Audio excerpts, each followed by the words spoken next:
They say if you want a peaceful life, steer clear of three things: religion, politics, and the HOA. I thought I understood control. 8 years in the military, 5 more in cybersecurity, discipline, limits, rules, they were second nature. But nothing in my life ever prepared me for something like Evelyn Richardson and the Green Valley HOA. It was a normal Tuesday morning. I was sipping coffee, working remotely, planning a weekend hunting trip.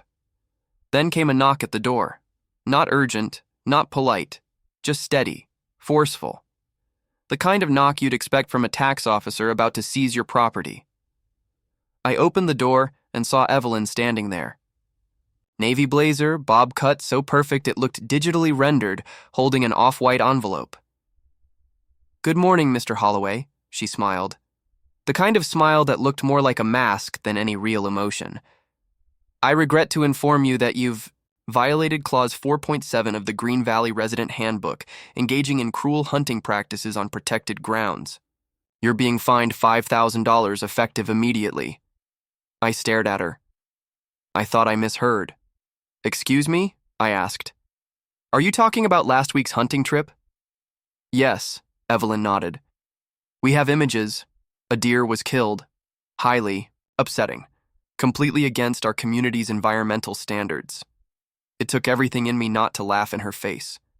Instead, I nodded, took the envelope, and said, "Thanks. You'll be hearing from me soon." But in my head, only one thought echoed. "Well played, Evelyn. You just started a war you can't win. I'm not lawless. I grew up in Montana, where hunting is a tradition, not a crime. More than that, I'm not the kind of man who lets others trample him without a fight." It all started just weeks after I moved into Green Valley Estates.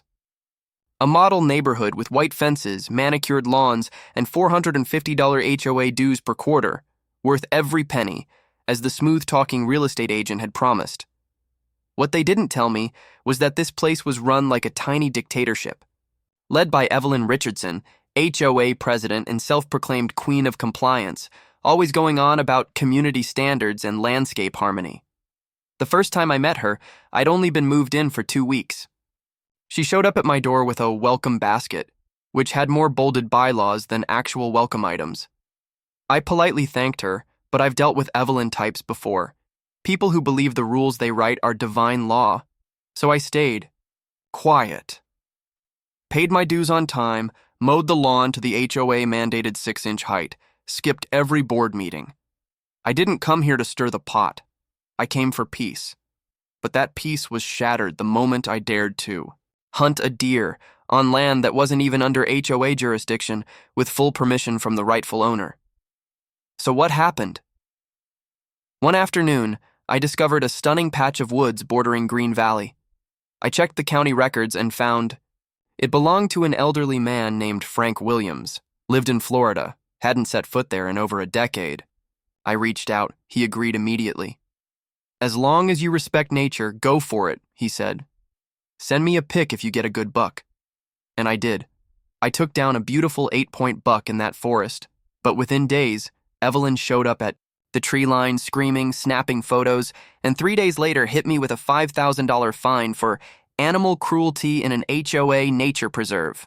Here's the catch. That forest doesn't belong to the HOA. They'd been using it freely for the past 10 years without asking anyone's permission. Evelyn had no idea she just made the biggest mistake of her career, trying to control the wrong man, and me, Mason Holloway. I'm not just a remote working engineer. I know the law, I know my rights, and I'm ready to fight to protect them. Game on. The envelope sat unopened on my kitchen counter for 2 hours. I knew what was in it, $5,000 worth of bluff and arrogance, but I needed time to calm down before I did anything rash. When I finally peeled it open, my instincts were right. Violation. 4.7. Unauthorized wildlife activity. $5,000 penalty. Payment is due in 30 days. Signed in Evelyn Richardson's perfect serif font like she was the judge, jury, and executioner of Green Valley Estates. I sat back, took a breath, and smiled. Because what Evelyn didn't know, what she never bothered to know, was that her little HOA kingdom didn't extend 1 inch beyond its property line. And the place where I hunted? It wasn't HOA land. It belonged to an old man named Frank Williams, and I had proof. Let me rewind. A few weeks earlier, I'd stumbled across that piece of land while hiking near the edge of the subdivision. 80 acres of dense Washington forest, untouched and humming with wildlife. A small stream ran through it, and the trees opened into gentle clearings that looked like something out of a wilderness postcard. It was quiet, unspoiled, and, to me, sacred. Out of habit and curiosity, I checked the county property records later, that week. Turns out the land was privately owned, not part of Green Valley Estates, and definitely not marked for public use. The owner, Frank Williams, 83, currently residing in Florida. I did some more digging, found an old email address, through a hunting forum, and reached out with a respectful message asking if I could get permission to use his land for seasonal hunting. To my surprise, he responded the next day, "Son, I've owned that land since 1972. My kids used to play in those woods. Haven't. Been back in a decade. Arthritis took the joy out of hiking. But if you want to hunt, you have my blessing.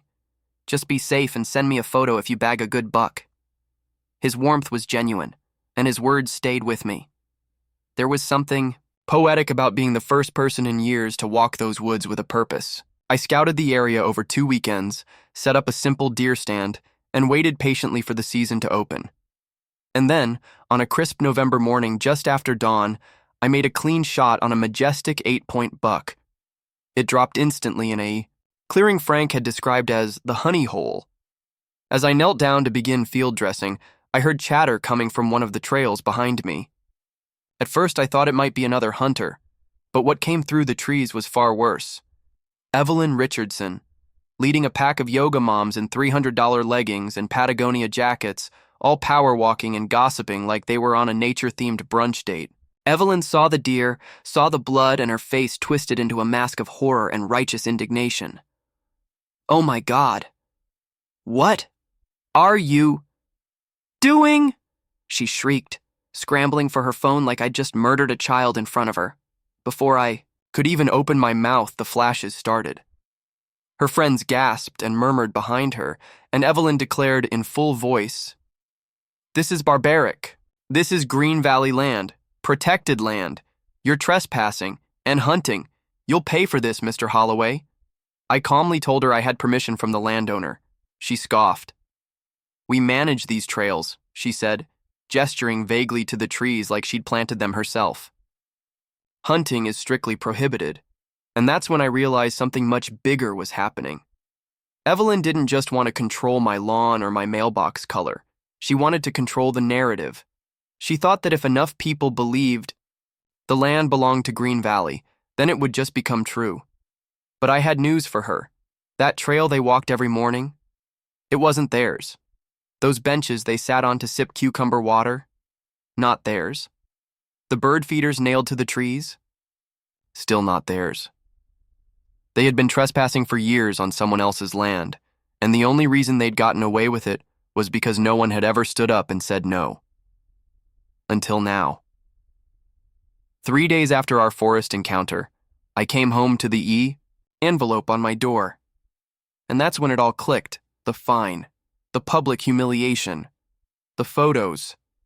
It wasn't about community, it was about control. Evelyn saw me as a threat, not just to her HOA fantasy world, but to her authority. And now, she was trying to scare me back into submission with bureaucracy and baseless fines. Big mistake, because I wasn't just going to fight back. I was going to expose her entire house of cards. I spent the next 2 evenings preparing a full documentation packet, my hunting license, Frank's email granting permission, a printed parcel map showing property boundaries, and a copy of the county zoning record clearly labeling the land as private. Then I did something I had never done since moving to Green Valley. I RSVP'd yes to the next HOA meeting. That evening, I walked into the Green Valley Community Center with a folder full of documents and a calm fury boiling beneath the surface. It was the first HOA meeting I had ever attended, and judging by the whispers that rippled through the Room as I entered, they knew I wasn't here to clap and nod. The meeting room was packed. Every chair taken, neighbors standing along the walls, some curious, others bristling with judgment. At the front of the room sat Evelyn Richardson, flanked by her loyal lieutenants, Vice President Marcus Bennett, the textbook definition of a yes man, and Treasurer Richard Cooper, who looked like he regretted ever signing up for this circus. As I stepped in, Evelyn's smile cut through the room like a cold wind. "Ah, Mr. Holloway has decided to join us," she said, her voice sugary and sharp. "Perhaps you'd like to explain why you believe it's acceptable to engage in violent behavior in our community's nature preserve?" A few gasps and whispers spread through the room. Eyes turned on me like I was a poacher from a crime documentary. I walked calmly to the front, opened my folder, and laid out several sheets on the table. "I'd be happy to clarify," I said evenly. "First, I was hunting legally, with a valid license, on private land, with written permission from the owner. Second, that land is not HOA property. It's not a community preserve. It belongs to a man named Frank Williams who lives in Florida. And third, your HOA has no authority beyond its legal boundaries." Evelyn leaned back, arms folded, eyes narrowing. "You think that," she said coolly. "But the reality is this community has used those trails for over a decade. They're part of our shared Green Valley experience." I raised the county plat map. "This is from the county land office. These lines show the clear boundary of HOA-managed land. The property I hunted on? It's not within them. Here's the email from Frank Williams, giving me explicit permission to hunt on his land." Richard Cooper adjusted his glasses and leaned in to read. His eyebrows knitted. "He seems to have a point, Evelyn," he murmured, flipping through the documents. "If it's outside our jurisdiction..." Evelyn shot him a glare that could have melted paint, then turned back to me, shifting tactics. "This isn't just about lines on a map, Mr. Holloway. It's about safety. The presence of firearms so close to our homes is deeply unsettling, especially for families with young children." Some neighbors nodded. The rhetoric was familiar now, Evelyn's fear playbook. Right on cue, Jessica Parker stood and raised her voice. "I moved here for peace and security. Now I'm afraid to let my kids play outside, knowing someone's out there with a rifle, just waiting." I took a slow breath. "Ma'am, I hunt. During the legal season, far from any houses and follow strict safety protocols. I'm not hiding in your azaleas." That got a few smirks, but Evelyn was ready with her next card. "Well then," she said, her voice turning smug, "I've invited Officer Mike Davis to provide an opinion. As both a law enforcement professional and fellow Green Valley resident, he can speak to the seriousness of this situation." Mike Davis entered, a tall, no-nonsense man in his 40s, in uniform but clearly neutral. He reviewed the documents I'd handed over, read through them quietly, and then looked at Evelyn. "In terms of the law," he said carefully, "Mr. Holloway is in full compliance. He has a hunting license. He had landowner permission. The property in question is outside HOA bounds. This is not a criminal matter. If anything, it's a civil issue between the HOA and the landowner." You could have heard a pin drop. But Evelyn wasn't done. She stepped forward and spoke louder. "This isn't just about legality, Mike. It's about community standards. And our board has voted unanimously. The $5,000 fine still stands. If it's not paid within 30 days, we'll pursue legal action, including placing a lien on Mr. Holloway's property." I looked her square in the eye. "I won't pay a fine that has no legal merit, and I suggest the board speak to a real estate attorney before making threats." I turned and walked out, but not before my eyes caught a glossy brochure on the table. Green Valley Nature Trails Map. It was a full-color printout showing every inch of Frank Williams's land labeled as Community Hiking Trails, complete with little icons for benches, bird watching, and picnic spots. Not a single word about it being private property, and just like that I knew. Evelyn didn't just bend the rules, she was preparing to steal the land, on paper, in perception, in every way that counted, and she picked the wrong man to try it on. The night after the HOA meeting, I didn't sleep. Not because I was anxious, but because my mind was racing with clarity. Evelyn had overplayed her hand, what she thought was a strategic masterstroke, publicly shaming me, slapping me with a fake fine and weaponizing fear, had actually exposed the weak foundation of her entire operation. I sat at my desk and opened my laptop, pulling up the county's public records portal. I wanted to confirm something I had already begun to suspect, and there it was. Permit applications filed under the name Green Valley Estates HOA for development on Frank's land. Environmental surveys, architectural sketches, even a community fundraiser flyer, all filed under the assumption that this forest, this 80-acre slice of heaven, belonged to them. But what really made my blood run cold was a digital rendering attached to a grant proposal. It showed a paved walking path looping through the woods, picnic areas, and at the entrance, a grand archway carved with the words, Evelyn Richardson Nature Park. I blinked twice. That was her endgame. This wasn't about nature or community or trails. It was about her name on a damn monument. I picked up the phone and called Frank Williams. He answered groggily, "Mason? Everything okay? I think you should know what your land has been used for." I told him everything. The fines, the fake nature preserve, the development plans. Frank went quiet for a moment, then sighed. I had no idea. They never asked. Never contacted me. I've just been paying taxes on that land every year out of habit. But honestly, I'm getting old, and the medical bills are stacking up. If they want to build a park, maybe it's time I sold it. There was a pause. "Frank," I said slowly, "if you're thinking of selling, I might be interested. I'd make sure no one touches that land without your permission ever again." He chuckled. "You'd buy 80 acres just to teach these people." "A lesson?" I grinned.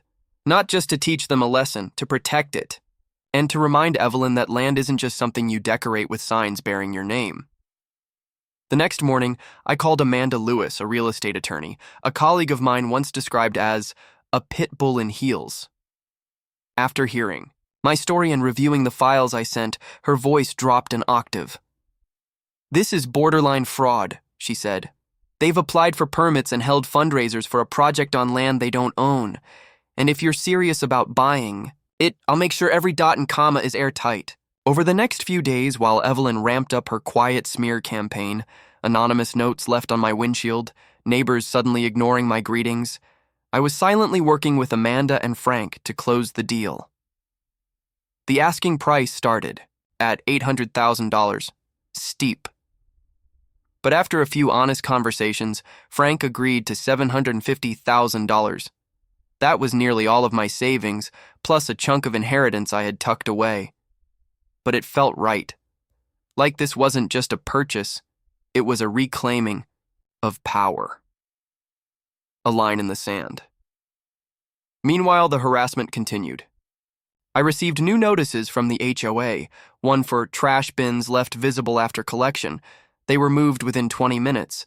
Another for unauthorized vehicle parking, my own truck in my own driveway, and yet another late warning about the $5,000 fine. I filed every single one into a folder Amanda told me to keep. "Let them hang themselves," she said. Sarah Johnson, my friendly neighbor and the only sane voice in Green Valley, kept me updated. "They're planning something big," she whispered during a walk. "There's a private fundraiser next week. Evelyn's invited city officials. She's talking about a major announcement. She's never been this confident, and I had a pretty good guess why." That evening, I saw Evelyn's husband, Trevor Adams, surveying the forested area with a laser rangefinder. He looked like he was scoping out construction zones. When he noticed me watching, he packed up and disappeared without a word. His company, Green Vision Consulting, was listed as the project's lead architectural firm on all the HOA's documents, and something told me he wasn't bidding against anyone else for that contract. The pieces were falling into place, and soon, so would her empire. By the end of the week, I had a set closing date. Amanda would finalize the paperwork by Tuesday afternoon. I would officially become the owner of every trail, every bench, every bird feeder the HOA had illegally planted, and I knew exactly what I was going to do the moment I had the deed in hand. Evelyn had built her kingdom on stolen land, fake authority, and fear. It was time to take it all back, legally, publicly, and permanently. It was the kind of Washington Tuesday that wore a gray sky like a warning. Rain misted the windows while I stood at the title office, pen in hand, signing the final page of the property transfer. A notary stamped the deed, slid it across the table, and said, "Congratulations, Mr. Holloway. You now own 80 acres of very disputed forest." I chuckled. Yeah, well, not anymore. By 3 p.m., I was home, deed in hand. The weight of the document wasn't heavy, but what it meant, that was a different story. I now legally owned the entire stretch of forest. Evelyn Richardson and her HOA cronies had been trespassing on, fundraising over, and planning to name after themselves. That evening, I barely slept, because I knew what tomorrow would bring. And right on cue, at exactly 9 a.m. sharp, my doorbell rang. I opened the door to find Evelyn standing there in a pristine navy blazer and pearl earrings. Her expression, the same as always, polished, smug, and expecting obedience. Behind her was Marcus Bennett, HOA VP, holding a leather portfolio like it was the Magna Carta. "Good morning, Mr. Holloway," Evelyn said with honeyed venom. "We assume you've had time to reflect on your situation." I nodded. "Actually, yes. I have something important to show you. Please come in." Evelyn blinked at my hospitality, but curiosity overpowered caution. She stepped inside. Marcus followed, stiff as a corpse. We sat in the living room. I didn't offer coffee. "Before you begin," Evelyn said, placing her folder on the table with careful ceremony, "we need you to know that we've already filed paperwork with the county court. If the fine remains unpaid, we'll be pursuing a lien on your property." I smiled calmly. "Understood. But first, you'll want to take a look at this." I slid a folder across the coffee table. Inside, the deed to Frank Williams's 80-acre parcel, now bearing my name. Attached was a survey map, clearly marked boundaries, and a notarized letter from Amanda Lewis confirming the sale. As Evelyn opened it, her smile melted. Her eyes flicked from page to page, and her fingers started trembling ever so slightly. Marcus leaned in over her shoulder, face going from puzzled to pale in 10 seconds flat.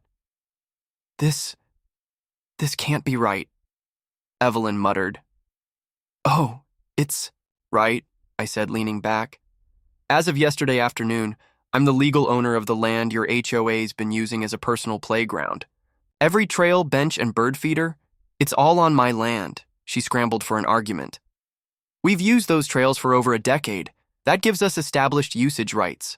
"Adverse possession," I nodded. "Amanda said you might try that. But you've never paid taxes on the property, never had permission, never notified the owner. And, small detail, you were planning a multi-million-dollar park on someone else's land without their knowledge. That's not possession." "That's fraud," Marcus cleared his throat. "Perhaps we should consult legal counsel before—" Evelyn cut him off with a sharp look. "You don't understand what you're doing," she hissed, suddenly dropping the polite mask. "I built this community. I am from this community. I—" Stood up slowly, walked over to the shelf, and pulled another folder. "This is a cease and desist letter from Amanda.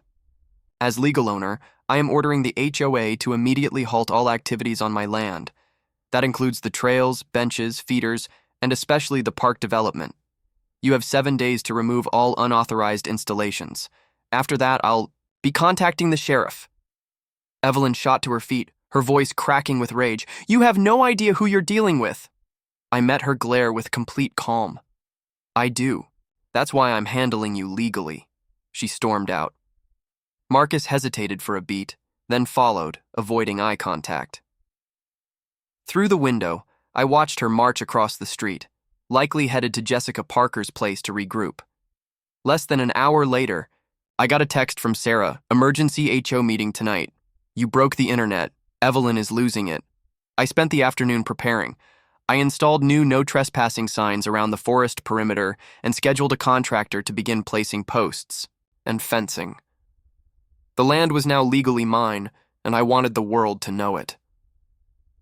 By dusk, the community center was buzzing like a hornet's nest. Dozens of residents crowded inside. Everyone was whispering, guessing, choosing sides. Evelyn took the podium first, Trevor Adams beside her with glossy park blueprints, and Marcus looking like a ghost. Her voice was calm again, trained, manipulative. "We are here tonight to address a hostile takeover of land that has long served the community," she began. "One resident, Mason Holloway, has chosen to close off access to nature that has defined Green Valley for years." Trevor stepped forward and unveiled the designs. For the Evelyn Richardson Nature Park. Walking trails, picnic zones, an amphitheater, applause, some gasps, then murmurs. When it was my turn to speak, I didn't raise my voice. I didn't posture. "I bought this land legally. The previous owner was never contacted by your board. These plans, these permits, this fundraising, all done under false pretenses. The HOA never had the right to develop any of it." People shifted. The mood turned. Whispers grew louder. "And more importantly," I said, holding up a copy of the fundraising ledger, "the money raised, over $75,000, was funneled into a consulting firm. That firm is owned by Trevor Adams and Patricia Bennett, Marcus's sister. No competitive bidding. No transparency." That was the first real gasp. I looked straight at Evelyn. "You didn't just overstep. You built a kingdom on someone else's land, and now the land fights back." The silence after my final sentence was heavy. The kind of silence that doesn't come from shock alone, but from a deep collective realization that something had gone very, very wrong. Then came the murmurs. "You're kidding. She used our donations? Wait, Trevor owns that company?" Evelyn's composure for the first time cracked. Just for a second. Her lips twitched, and she clenched the podium like it might keep her from unraveling. "Those are malicious fabrications," she snapped. "Mr. Holloway is attempting to smear my reputation because he refuses to follow the rules of this community." I didn't flinch. "Actually, I've followed every rule. It's you who violated the law. Amanda Lewis, my attorney, has already filed a records request for the HOA's financial documents. And I've already spoken with a financial crimes investigator at the sheriff's office. That name alone, investigator, shifted the entire room's energy. I saw it in the way neighbors leaned forward, in the way Richard Cooper suddenly stopped taking notes and stared at his own hands. Jessica Parker raised her voice from the back. "How much money was raised for the park?" $75,000, I said, holding up the documents. "And based on the invoices, at least $68,000 of that went directly to Green Vision Consulting." Evelyn stepped forward like a rattlesnake preparing to strike. "That firm was contracted for planning and environmental analysis. There's nothing inappropriate about it. No competitive bidding, no board votes, no disclosure of family ties. You signed the checks, Evelyn. And according to your own bylaws, that's a violation." Suddenly, it wasn't me talking anymore. Residents were on their feet. "Where's the rest of the money? Why didn't we know about this? Isn't that Trevor's company?" Even Marcus, usually glued to Evelyn's shadow, backed a half step away from the podium. He tugged at his collar, sweating, clearly caught between loyalty and liability. Richard Cooper finally stood up. "I signed off on those payments," he muttered, barely audible. "But Evelyn assured me they were cleared by legal counsel. I never saw the conflict of interest paperwork." Then a voice I didn't expect cut through the noise. "That's not true, Evelyn, and you know it." All heads turned to Nancy Roberts, HOA secretary. She had barely said a word during the entire meeting. Now she stood, pale but determined. "You told us to ignore the ownership of the land. You told us adverse possession would take care of it eventually. You never brought the owner into the conversation, and when I asked questions about the invoices, you said if I pushed it, I might lose my job." Evelyn spun around. "That's ridiculous. My job at the school district, which your law firm represents," Nancy continued louder. "You used fear to shut me up." Boom. That was the sound of the final crack in Evelyn's porcelain facade. She slammed, the podium with her hand. Everything I've done has been for this community. If I've bent a few procedural rules, it was for a vision, to build something beautiful. And then, she made the mistake I was waiting for. She pointed at me, shaking, with rage. And you're the one destroying it all. One outsider with a deed and a grudge. You'll regret ever setting foot in Green Valley. I will personally make sure of it. The room went dead quiet. I looked around slowly, locking eyes with the crowd. Did everyone hear that? A few nodded. I turned back to Evelyn. That was a threat. Public, on record, with a dozen witnesses.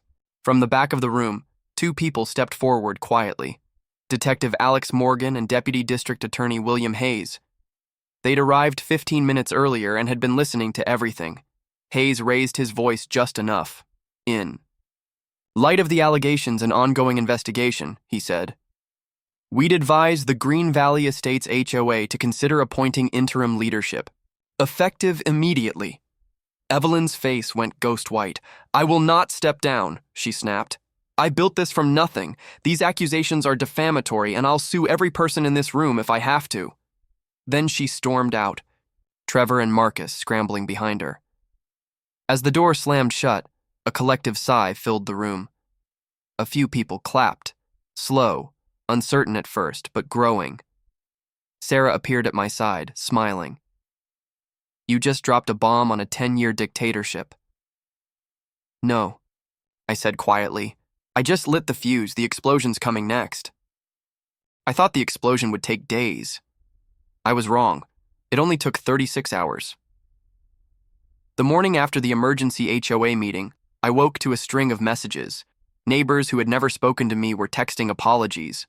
Sarah sent screenshots from the Green Valley Community Forum, posts demanding Evelyn's resignation, others asking for a full audit of the HOA's finances. But the most important message came from Detective Morgan. Storage unit at Valley Self-Storage, Unit 23. Getting emptied tonight. Thought you should know. That was all he wrote. I forwarded it to Amanda, and within the hour, officers intercepted Trevor Adams and Patricia Bennett, Marcus's sister, removing boxes of HOA financial records under the cover of night. They claimed it was routine document transport, but the truth was obvious. They were trying to erase the paper trail. Too late. Between Nancy Roberts' flash drive, Richard Cooper's admissions, and the recovered storage files, the case came together faster than even I expected.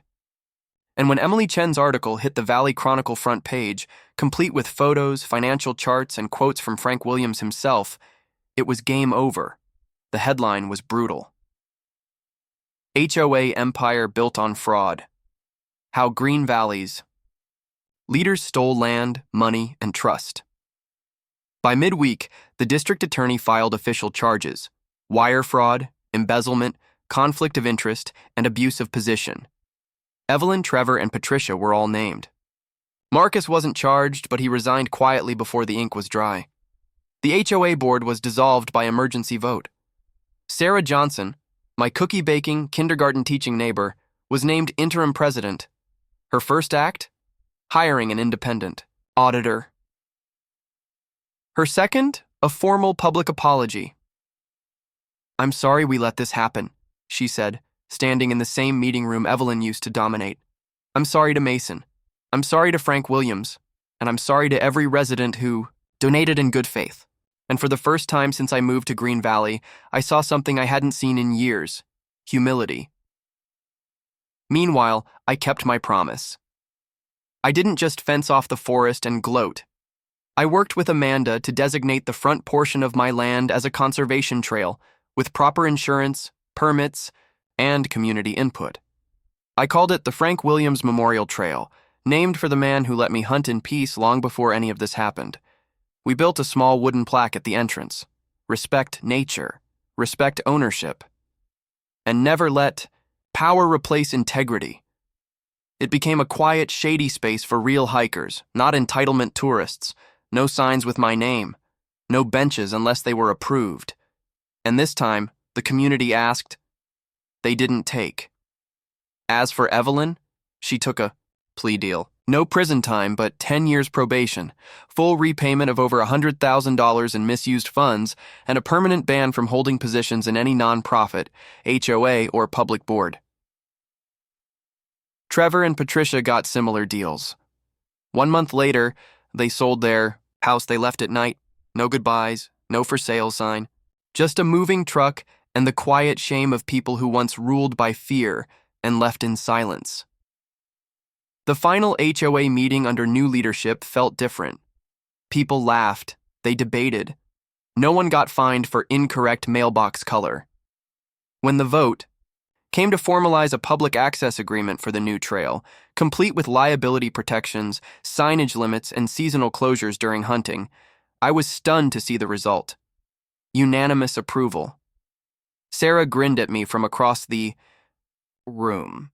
"This," she said, "is what real community looks like." I nodded, because it wasn't about winning anymore. It was about making sure no one else ever had to fight this hard just to be left alone. I still hunt on my land.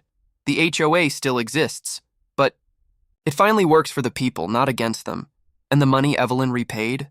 At my suggestion, it went to a scholarship fund for students studying ethics and public service. A small investment in a better future. Some said I was crazy to take on an HOA. But the truth? They were crazier to pick a fight with someone who still believes in rules, real rules, the kind you can't twist with power. One crisp autumn morning, I stepped onto my porch, coffee in hand, the breeze rustling through the trees like whispers from the forest I had fought so hard to protect. Overhead, wild geese flew in perfect formation, just like how, finally, everything had fallen into place. No more violation letters, no more anonymous notes taped to my door, no more judgmental stares from neighbors whenever I stepped outside to mow the lawn. Green Valley today was quiet and real. I walked down the newly opened trail, the path that led into the nature preserve now named after Frank Williams. A few kids were learning how to tie their shoelaces from a patient father. An elderly woman strolled her dog, waving at me with a smile I used to think only Evelyn deserved. I remembered the day the trail officially opened. No ribbon-cutting ceremony, no cameras, no speeches. Just a group of residents holding shovels and water bottles doing the right thing because they chose to, not because they were forced to. For a whole year, I hadn't fought to get back at Evelyn. I fought for something far more basic. The right to live in peace, to be respected, and to be trusted. People often say, power corrupts. But really, it's the fear of losing power that makes people lose themselves. I don't know where Evelyn is now. Rumor has it she's living in a small apartment in the next city. No HOA, no power, and certainly no park named after her. Trevor and Patricia, gone from the community map. Their names, once printed in bold on development documents, are now just line items in an ongoing investigation. As for me, I'm living exactly the life I imagined when I left Seattle. Working remote in the morning, walking under the trees in the afternoon, seasonal hunting on the weekends, and every now and then someone knocks on my door, not to penalize me, but to offer me a cold beer. Sarah isn't just a neighbor now. She's the true leader Green Valley always needed. Under her leadership, the HOA is no longer a punishment machine, it's a support network. Every rule is public, every budget is audited. There's no room left for shadows. Once, she told me, "You didn't just protect that patch of land, Mason. You protected our faith in each other." I didn't say anything. I just smiled, looking out toward the forest where the old "no trespassing" signs had been replaced by a simple wooden board. Welcome. Tread gently. This is the land of memory and gratitude. Maybe Evelyn thought she was building a legacy, but what she left behind was a crack. Me? I don't need my name on a stone. All I need is to hear the laughter of children on the trail, feel the breeze through a forest that still stands, and know that, even walking, a thorny path, I held on to the one thing that mattered most: kindness and truth. I didn't beat the HOA with threats, but with law. Not with hate, but with patience. And not with rebellion, but with organized kindness. Green Valley is no longer ruled by power. It's a place for people who know when to stand up, when to make things right, and how to come together when it matters most. And me? I'm just a man with a deed, and a belief that freedom, when tested, is always worth defending.